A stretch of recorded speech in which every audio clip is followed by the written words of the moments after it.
recording now, so we're not live streaming, but we're recording. I don't think we're live streaming. I'd like to call this meeting to order. Join us in the pledge, please. I pledge allegiance to the flag of the United States of America and to the republic for which it stands, one nation, under God, indivisible, with liberty and justice for all. Carol, you got a heck of a delay, just so you know. If you speak, wait about 4 seconds for us to hear it, That would okay? have come in handy the other day for you.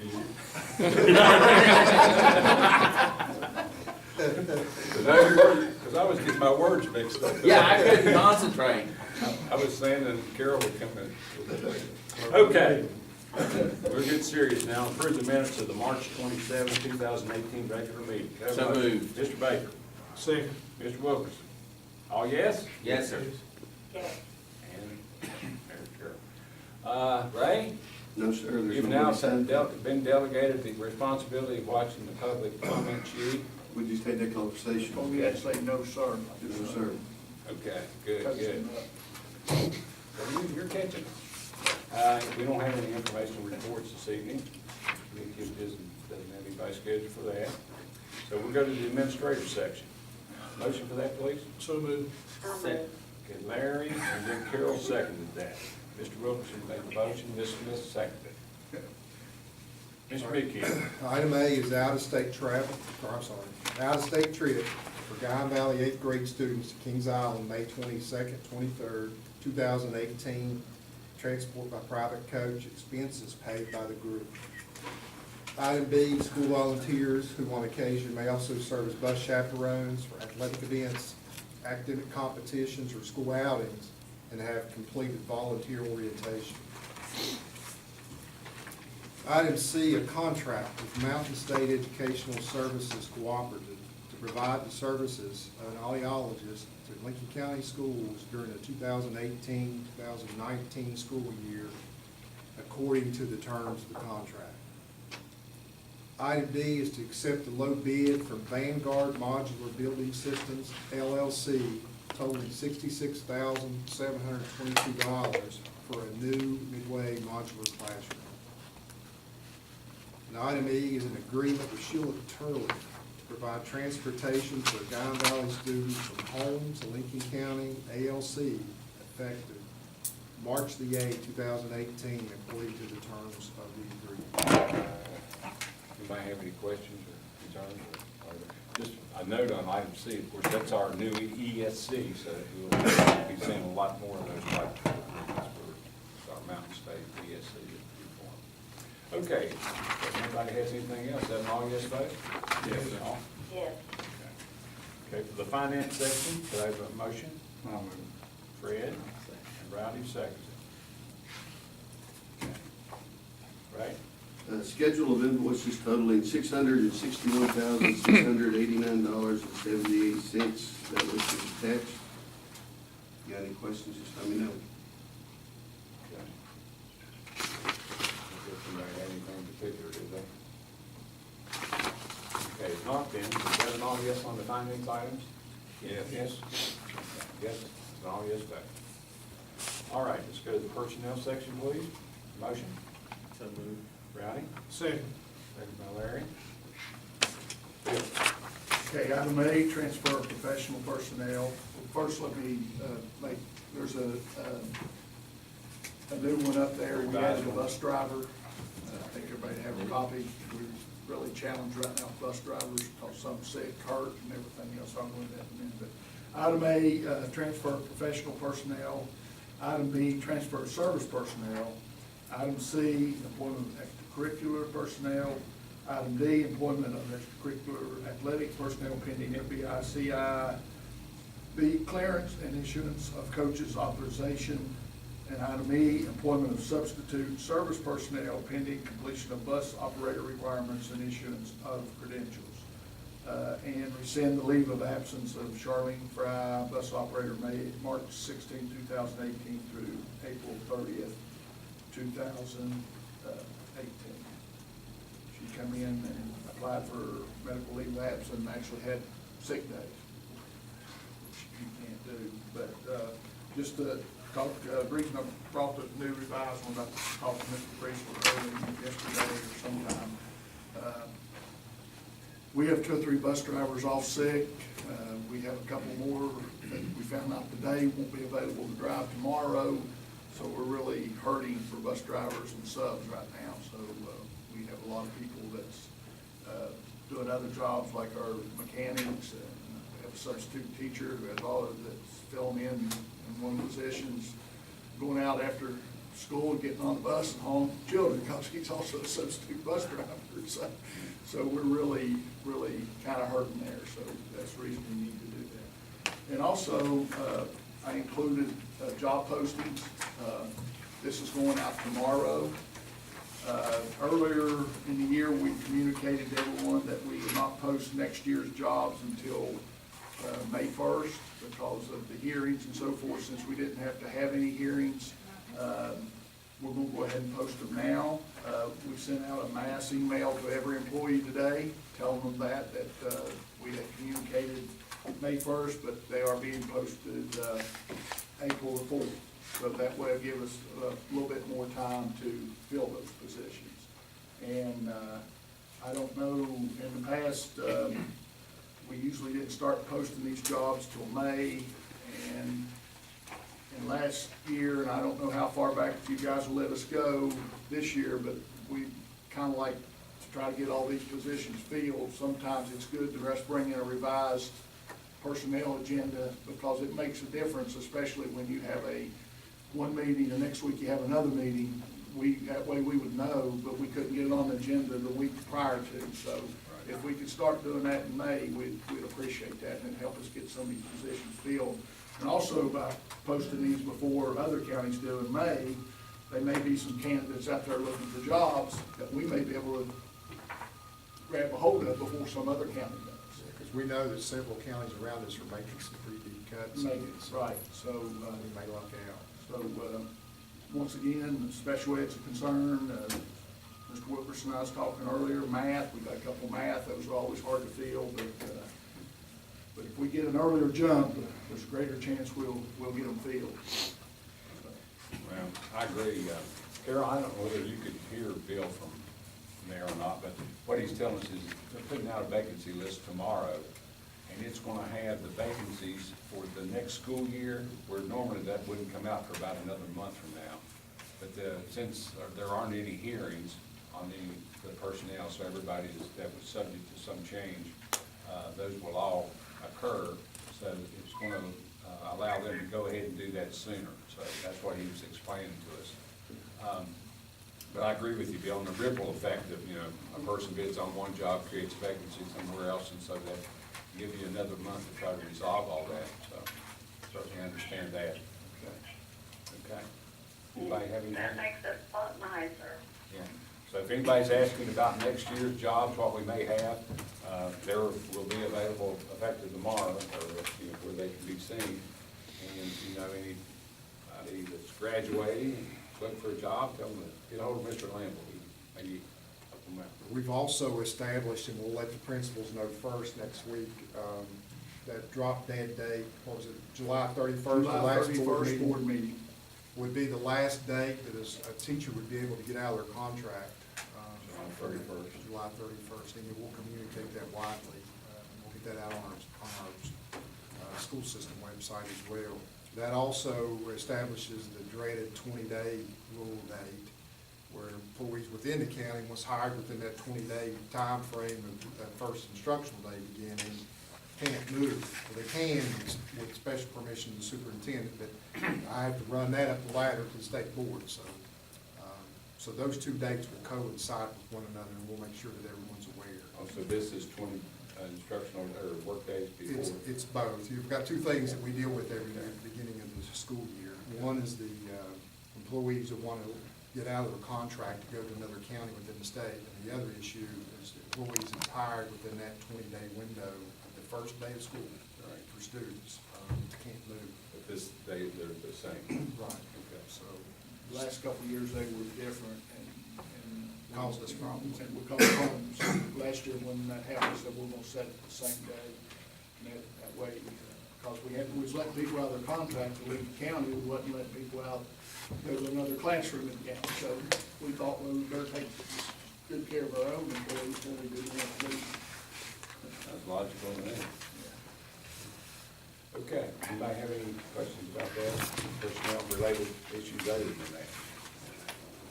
Okay, it sounds to me like you guys are getting a good start on that. Hopefully we'll get somebody fill some of these special ed positions along with the others. Okay, is that on all yes on personnel items? Yes. Yes. Oh, yes, okay. All right, board members, anybody have anything? Carol, do you have anything, do you have a concern or question No, about don't have anything. anything? Mr. Midkiff? All right, a couple post-it notes. Bill didn't have any when he sat in for you last time. Just so you know, he didn't follow in your footsteps and fill your shoes completely. And he got a high grade for that, too. I was disappointed.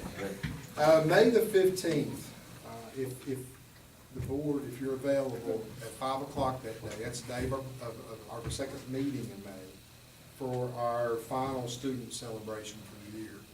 We'll recognize young riders, Skills USA winners, our ROTC Color Guard were state champions this year.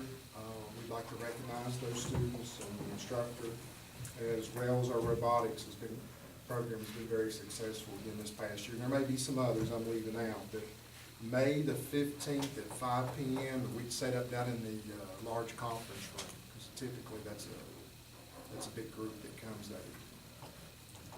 So if that date's okay, we'll set it in motion. I think so. Okay. And again, we're running a little off schedule just because of all the days we missed with snow, the work stoppage. We would have normally had that the first week in May, but we're still trying to catch up. Our 18-19 school calendar was already has been submitted to the State Department for approval. We received unofficial approval today. They said everything looks great. We won't get the official letter until May, when they'll send those out, and they send that out in mass. I was a little worried this morning. I was telling Bill, got up, I was reading the Gazette. There's an article in there about Putnam County schools looking at their calendar. They haven't decided on one yet for next year. They had run into a bugaboo that we didn't even consider. Our 11th grade students are now required to take the SAT, and our students next week take that assessment on April the 10th. We didn't even think about next year's administration of that assessment when we were building our calendar. Like, it didn't even come into play. I was thinking that April 10th date this year was established just for the state of West Virginia. But it turns out that's a national test day. So long story short, after I finally got my heart up out of my throat, I got down here, pulled that calendar that we had just sent to the State Department. Next year's SAT will be administered on April the 9th. Our spring break is the very next week, so that could have been a problem. Blindly dodged a major hurdle. So it's like, oh my gosh. What was the issue in Putnam, whether to have their? They spring had break or- already had scheduled their spring break when they found out that testing date was going to be on their break. So they had to go back to the drawing board, and they're looking at either the first week in April is their break, or the week after Easter, which Easter is at April 24th next year, or 21st, so it's late. But anyway, other counties I learned today ran into a similar situation. We didn't get anything from the department that would have told us when that test date was going to occur, so we were fortunate. Just act like you knew what was I going did, nobody believed me. I tried to pull that off. No one was buying. on. You Googled it and saw when everyone did. Next week's, we don't have another board meeting for 2 weeks, but I know Ray will be on there to give you a finance update, and I think that's the date that the levy rates are officially approved, right, Ray? Yes. I'm gonna talk to you, I'm gonna be on the under presentations to discuss with the board, and I've mentioned this to you a few weeks back, that the state board reduced the number of credits required to graduate from 24 to 22.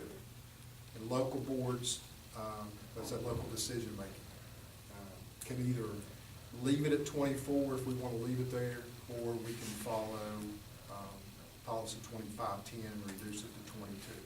But we've had discussions here as directors. I've spoken to to the administration at the high school.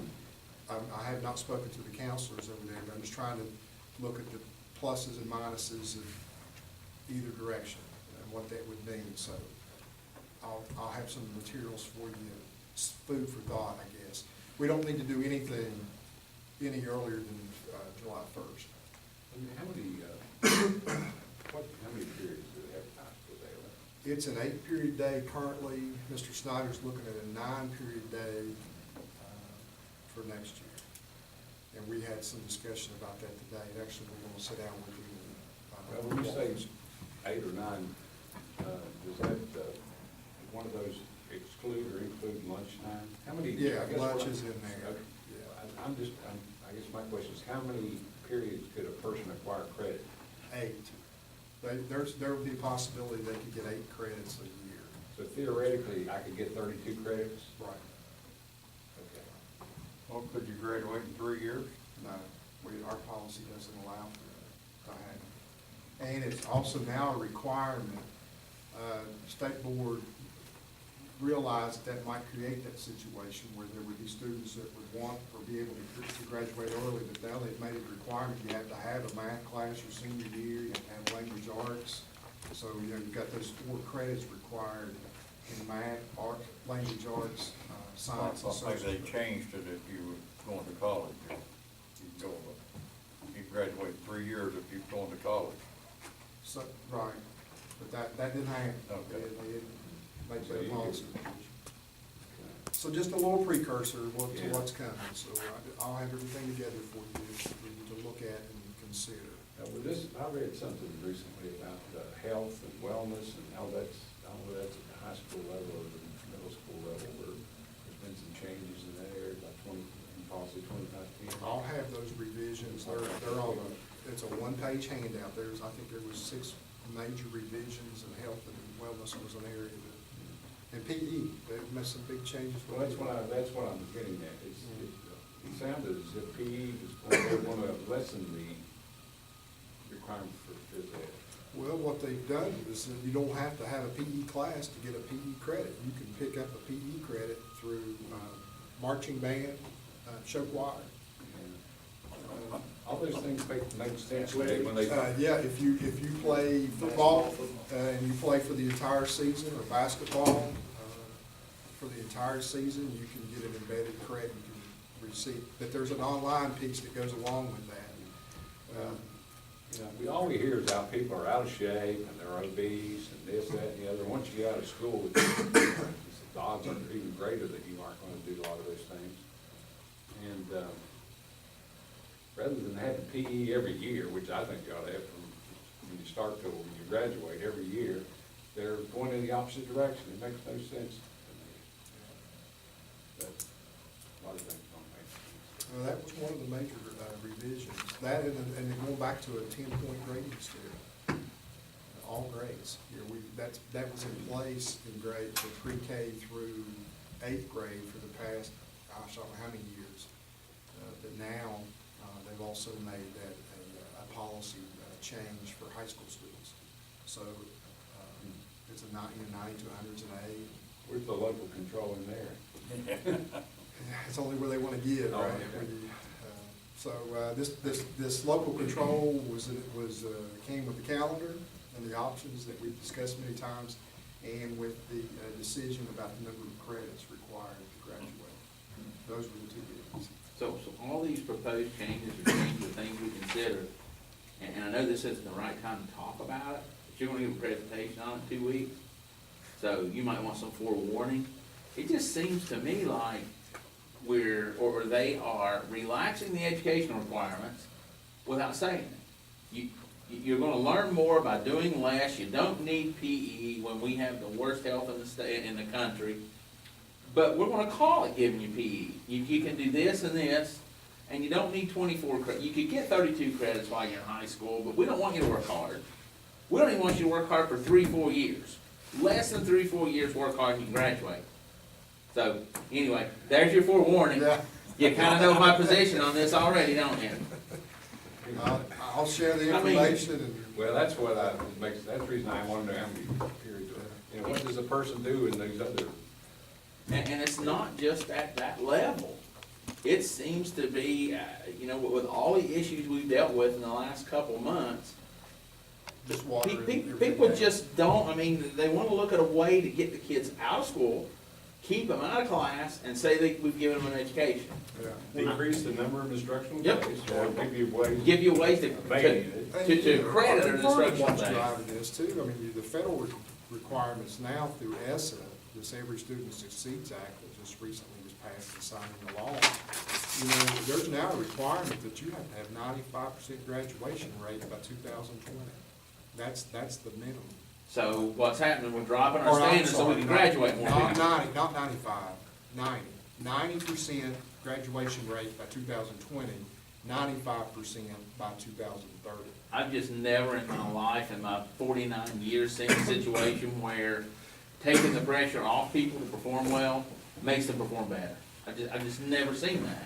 And taking away the opportunities for them to get education makes them smarter. I don't know how this can work. But it's like, okay, I'm gonna shut up. Well, I know, I agree with you. It's not making people work harder to strive to get something. It's the same thing teachers have been faced with. Teachers can't teach. They have to meet all these administrative check boxes and do all these things they're required to do to satisfy somebody's criteria that they've completed a day of education, when in fact they can't teach. Their time is taken up with things other than teaching. But, not a whole lot we can do about that. Look forward to talking to you. You know what really stood out, because when we had this discussion, this was a superintendent's meeting back in December, it was in Morgantown. It was stated in this meeting that West Virginia was only one of four states in the country that requires more than 22 credits to graduate from high school. I really found that at first, hard to believe that would be the case. However, Mr. Curry, in a lot of those states, in my research, they allow students to graduate after they've been there, graduate. That's the difference. I really don't see if they're gonna lower the standards, why not let them graduate? Help the kids that are motivated, let them get another year's jump on their life. But Yeah. don't require them to come to school for 4 years and sit around one whole year. Yeah, Or give them the opportunity to sit around to be an aide. I'm sure those things still exist. We had them all when I was in high school. I was, aide a bunch of classes and then band a couple classes a day. I didn't need the credits. And I had a lot of college credits before I graduated high school, but Then you take electives that you have no interest in, that's right. just because I've got to do it, and then I may be a I have to disruptive take person. something, there's nothing that interests me. There was a study out there called The Lost Senior Year a few years ago, talks about this, that students got to their senior year and only had 2 real hard classes. So they got out of the habit of having to study and work, and so when they went to college the next year, guess what? They bomb. Well, that's, You know, I assure you, when I went to high school, it was not like that. We had our final test the day before we graduated, and I was naive enough to wonder, am I gonna make it You're gonna tomorrow? graduate. But anyway, we're really. There you pumped. go. I got the juices We can't flowing. wait till this starts. Had a nice, calm meeting. We You may wanna had to start- warn us about what you were doing in 2 weeks, didn't you? Sean, you might want to stream this. Yeah. But I promise my tongue will be in check. No, it won't be. You might not like what I say, but it won't be curse words. That's okay. Jeff, what else you got? That's all I have for you. How you- Stir the pot and You then got our can't quit the blood meeting. I pressure. tell you, Jeff. You got everybody's See, blood come back in 2 weeks.